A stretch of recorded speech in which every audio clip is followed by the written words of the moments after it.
Today on the list, we're all about fall. The curtain rises on nature's greatest show.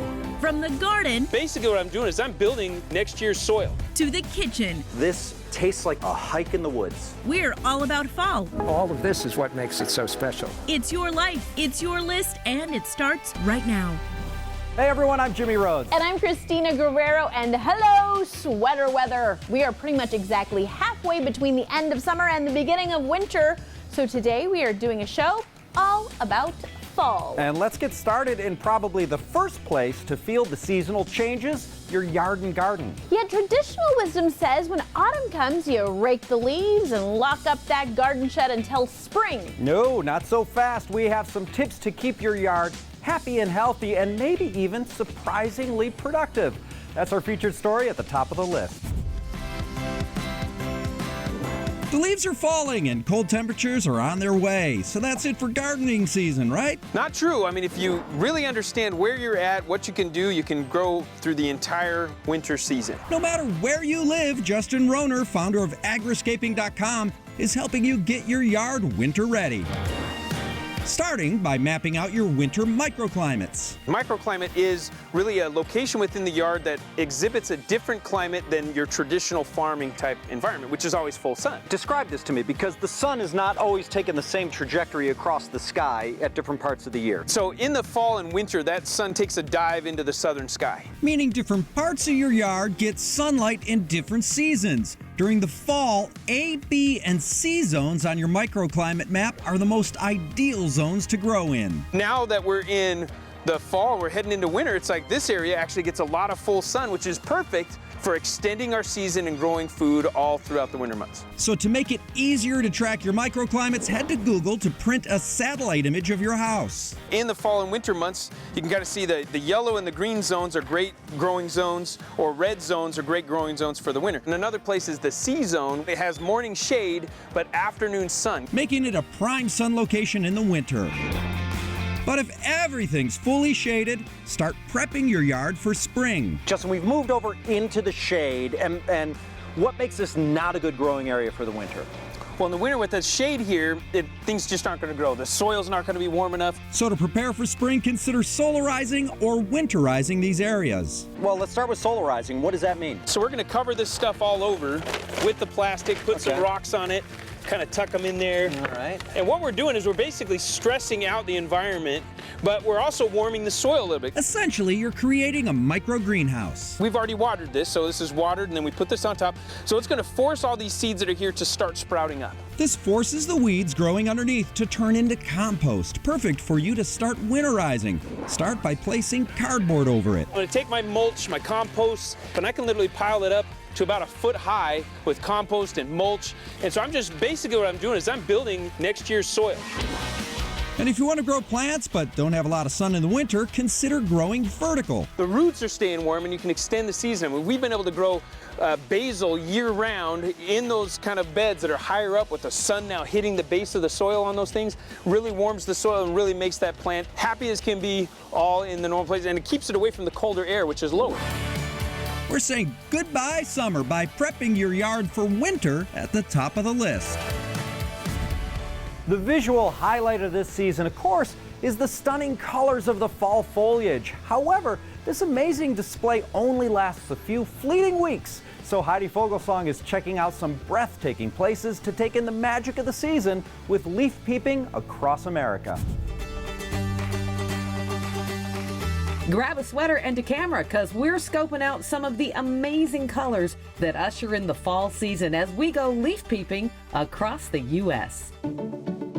We're kicking off our gorgeous getaway in Aspen, Colorado. Aspen's obviously an incredibly beautiful place. It's really inspirational. It's a place where the air is thinner. Here you can breathe in that brisk, fresh air while taking in the beauty of the fall colors, set against a backdrop of snow-capped mountains. All of this is what makes it so special. Shop, dine, and experience it all. And on your way out, don't forget to visit the nearby Maroon Bells, two of the most photographed mountains in all of North America. And I would hope that people continue to come to Aspen and are introduced to the extraordinarily rich community that it is.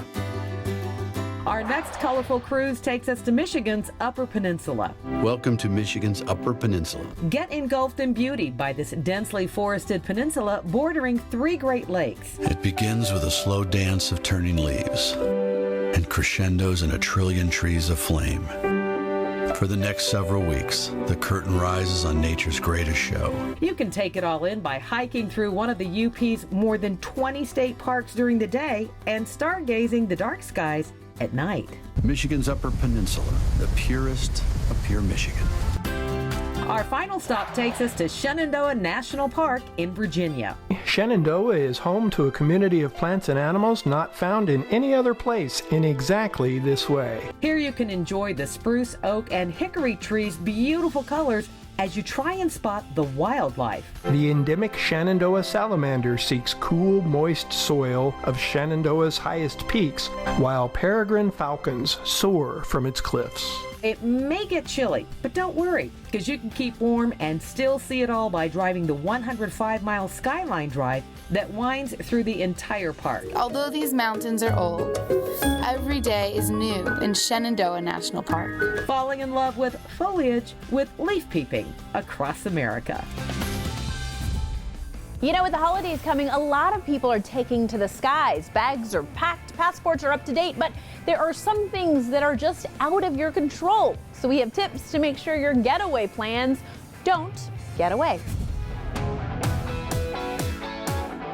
Even in the best of times, air travel can be unpredictable. Nowadays, things are even dicier. Don't loosen restrictions for yourself. Tanya Fitzpatrick, travel journalist and co-founder of World Footprints, shares some tips on how to shore up your air travel plans. Before you book, look into CFAR insurance. CFAR stands for Cancel for Any Reason. It is a supplemental insurance policy. Standard travel insurance policies protect you from things like natural disasters, lost luggage, unexpected medical expenses. But there can be restrictions. With CFAR, if you have to cancel, if your trip is canceled for any reason, you can be reimbursed anywhere from 50, more like up to 75% of your initial investment. CFAR must be purchased in addition to regular travel insurance, but it might be worth the extra cost because it's better than losing a couple of thousand for your trip investment. Once you've landed, protect your rental car plans. Demand is so high,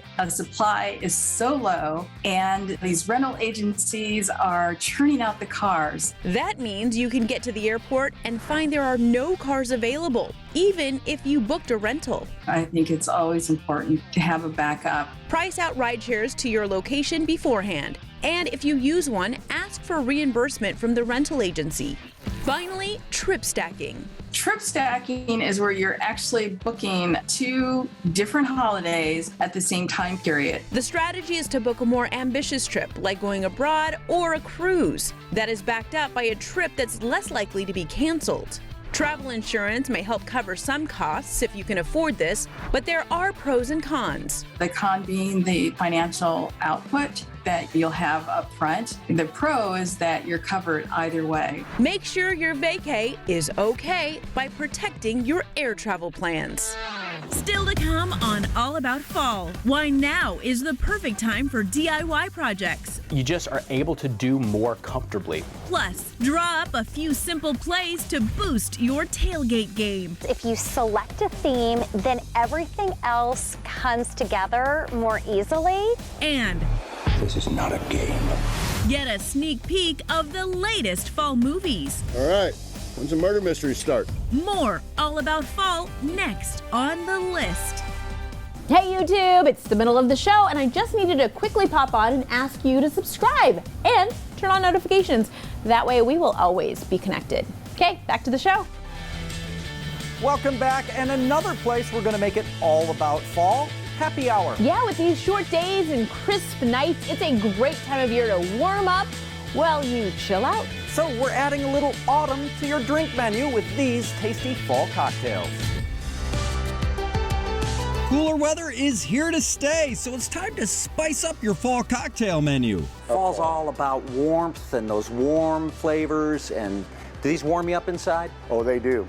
Lance Smith, CEO of Wandering Donkey Taqueria and Tequila Bar, is mixing up 3 fall cocktails sure to warm you up this season. First up, the Youngblood Margarita. To start, we added a tahini rim and ice to our shaker. You're going to do 0.5 of the strawberry puree, another ½ ounce of the blood orange. And now, just to stay on theme, this blood orange? Yes. Everything's authentic here. Real blood? Yeah, it's orange, and we just put some real blood in it. Oh, that's good.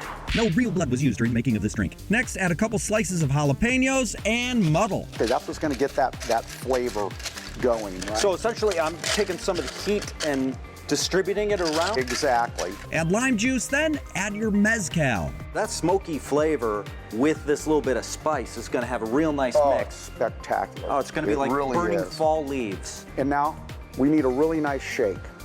Oh, come on, Jimmy. Come on, there you go. I've been working out with the shake weight. Wow. Good stuff. Good stuff, yeah. The mezcal with the tahini kind of mixing on my palate. I love it. Next up, pumpkin spice and everything nice. Pumpkin spice is a big deal, I've heard. It's beautiful. For this drink, we're using the concept of a dry shake. So we're going to take all of the liquid ingredients. Okay. And then we're going to shake it with no ice. Then we're going to put some ice in it, and we're going to shake it again, and then we're going to strain it onto this beautiful little coupe glass. Add tequila, lime juice, pumpkin puree, and egg whites to your shaker. Really got to shake it, Jimmy, and you got to, unfortunately, you got to do it for a while. Okay, that's okay. This is one of the few times where one of our drinking segments is also one of our workout segments. Exactly. So, switch arms, because I'm feeling the burn.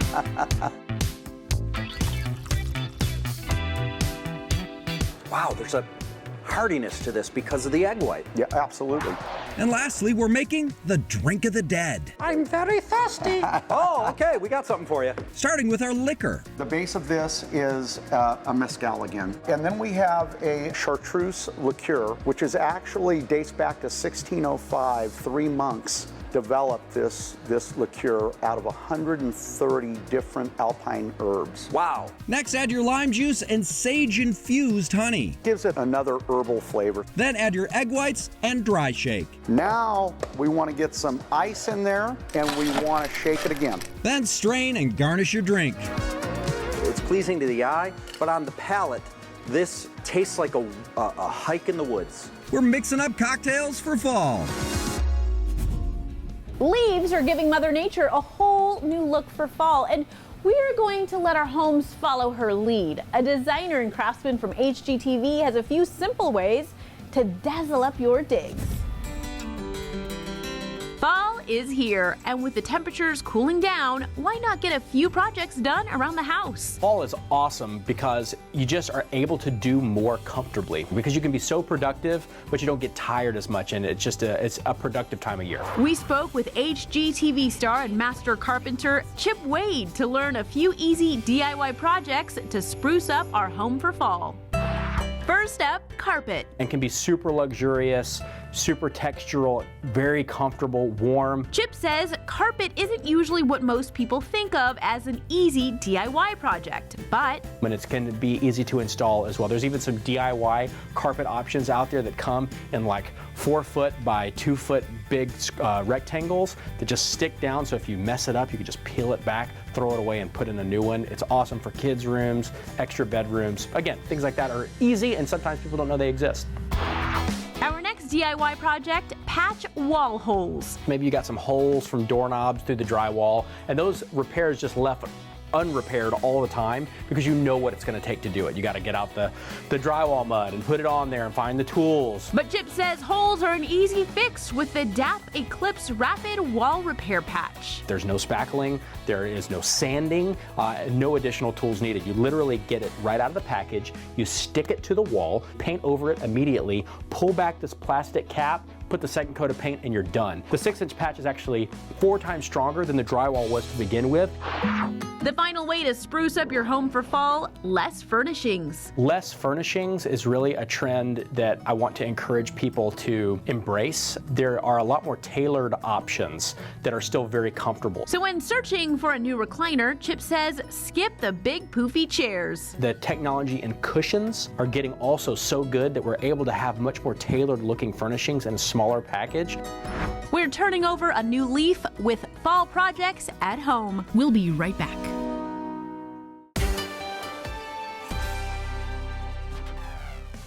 We're back, and on today's watch list, some new movies you'll be all about falling in love with. From a whodunit starring Daniel Craig to a musical fantasy with Amy Adams and Patrick Dempsey, Jackie Denker's checking out November's bumper crop of fun flicks. There's just something magical about fall movies. As much as we love our summer popcorn movies, there's a lot of award season movies coming out, some real good ones, as we give thanks in November. Sharing her favorite picks of November movies is Fandango correspondent Nikki Novak. Starting with The Fabelmans. In this family, it's the scientists versus the artists. Steven Spielberg has directed a very personal story, his own story, in fact. I don't know what to do anymore. You do what your heart says you have to. This winner of the Toronto International Film Festival's People's Choice Award stars Michelle Williams, Paul Dano, and Seth Rogen. Although this film is loosely based on Steven's life, the characters' names have been fictionalized, but is very much inspired by his own story. What was your favorite part? The Fabelmans releases in theaters next Friday. Up next, Glass Onion, a Knives Out mystery. This is it. If you love a good murder mystery, this one is for you. Lock the doors. Stay in your rooms. Everyone is in danger. Glass Onion, a Knives Out mystery is the follow-up to the 2019 smash hit Knives Out. Daniel Craig will be joined by a new ensemble cast consisting of Edward Norton, Kate Hudson, and Dave Bautista. Daniel Craig, of course, just retired officially as James Bond, but he has said that this is kind of his new franchise. When's the murder mystery start? Glass Onion, a Knives Out mystery releases in theaters November 23rd and then streams a month later on Netflix. And finally, Disenchanted. I wished for a fairy tale life and it's all gone terribly wrong. Or terribly right. In 2007, the world was enchanted by the movie Enchanted. Almost the entire cast is back for the first time in a long-awaited sequel. Nancy Edwards! Robert! Congratulations! In this sequel, Amy Adams' character Giselle innocently casts a spell that backfires, inadvertently turning the lives of people around her upside down. That's wicked. Wicked good. Disenchanted is scheduled to release on Disney Plus November 24th. Must-see movies releasing this November on the watch list. Well, expect lots of good movies from now until the end of the year because Oscar season has begun. It's perfect timing every year because right around this time is when I give up on my Detroit Lions season, so I have time. Oh, geez. Well, just because your team's tanking doesn't mean you can't enjoy a good pre-game party. We are upping your tailgate game. That's next.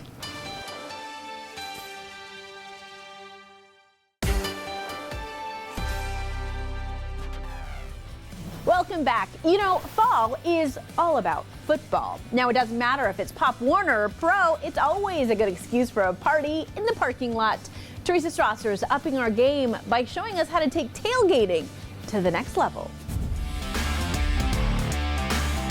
Football season has kicked off, so it's time to pop some bottles and our trunks for a good old-fashioned tailgate. This is next level. It's the season. So to learn how to up our tailgate game, we turn to professional organizer and lifestyle expert Leslie Lair. First things first, Leslie says you gotta pick a theme. Today, she went with Fiesta. I love a theme because if you select a theme, then everything else comes together more easily. And she says don't overcomplicate it. I simply pulled some decor and decorations that I already had. As for other theme ideas, So I've done donuts with juices, bagels and coffee. I've also done an Oktoberfest. Cute. 70s disco tailgate. Yes or no? I love that. next, Leslie says while the food and drink are a big part, it's all about how you present them. We stopped by my favorite taco shop to get some festive food, and all I did was take it out of the original packaging. Yeah, and put it on a plate. And put it on a plate. I use creative ideas. Like, for example, this is very clever glassware. You just made your own platter. Exactly. And she took to Amazon to grab paper plates and cups for serving. Just to bring a little bit more of elegance, I added some fresh flowers. You can just keep it simple with these paper flowers. And talk about presentation. Wait, you shish kebabbed a lime? Just simply take your citrus. Look at that. Finally, Leslie says provide games for your guests. So whether it be cornhole like this, I've also done the giant Jenga set. That's fun. Even bringing a football, toss the football around.